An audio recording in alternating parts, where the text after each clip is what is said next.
sommes ici dans les postes à pourvoir. Ce sont donc ici les recruteurs qui sollicitent l'aide des autres pour trouver le bon candidat.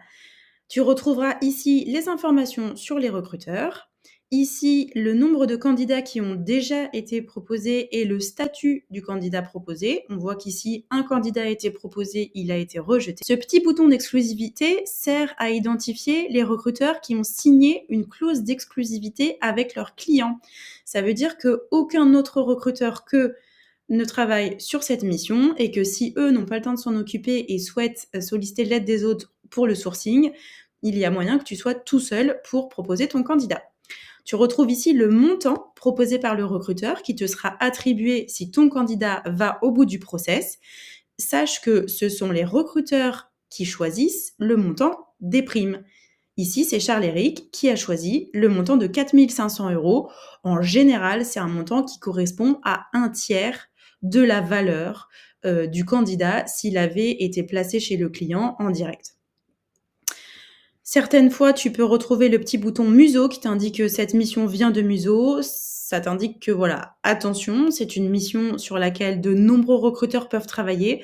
Elle n'est évidemment pas prioritaire si tu veux prendre la mission en sourcing. En revanche, si d'aventure tu avais, dans le cas de cette mission, un vendeur expérimenté en produits, n'hésite pas à le proposer. C'est vrai que 3 500 € pour un candidat que tu as déjà sourcé et dont tu ne sais pas quoi faire, ça peut être une bonne idée. Une fois que la mission t'intéresse, admettons que nous partions sur cette mission de Nadia, tu peux ici cliquer sur le bouton, regarder de manière attentive la façon dont Nadia a prévu de payer la prime. C'est-à-dire que là, sa prime est de 1 800 €. Elle a prévu de la payer 900 € à la prise de fonction du candidat et 900 € à la fin de la période d'essai.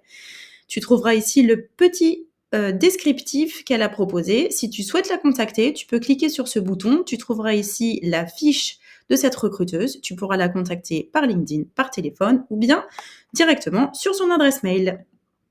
Une fois que tu es là, si tu as un candidat à lui proposer, nous te rappelons la procédure. Prévenir ton candidat, c'est absolument indispensable. Tu vas devoir le contacter, lui demander s'il est toujours à l'écoute du marché, si cette mission pourrait lui convenir et le prévenir que cette mission, ce n'est pas la tienne, mais qu'en revanche, tu peux le mettre en contact avec la recruteuse qui s'en occupe et qui s'appelle en l'espèce Nadia. Il est fondamental de poser la question au candidat de savoir s'il est déjà en relation avec cette recruteuse pour cette mission. Ça nous fera gagner du temps à tous. Une fois que tu es là, tu cliques sur valider, tu arrives en phase contractuelle et donc là, nous te rappelons toutes les informations nécessaires à la bonne compréhension de ce qui se passe. On te rappelle entre autres que Nadia n'aura pas le droit de partager ce candidat ni sur Headlinker ni d'en faire autre chose. Ton candidat reste ton candidat jusqu'à ce qu'il ait été placé par le client. Si en revanche il arrive au bout du process, Nadia te paiera la somme de 1 800 € et tu recevras notre facture Headlinker qui est de 10% du montant de la prime, c'est-à-dire en l'espèce 180 €. Vous vous engagez évidemment à respecter les conditions générales d'utilisation et là tu peux choisir de renseigner le nom de ton candidat, le nom, le prénom, l'email, le téléphone, le CV, c'est optionnel. En revanche, l'URL LinkedIn, c'est obligatoire. Tu réponds ensuite ici aux questions de préqualification qui ont été éventuellement posées par la recruteuse. Et lorsque tu cliques ici, tu acceptes le contrat et tu recommandes le candidat. Sache que lorsque tu cliques sur ce bouton, je n'interviens pas.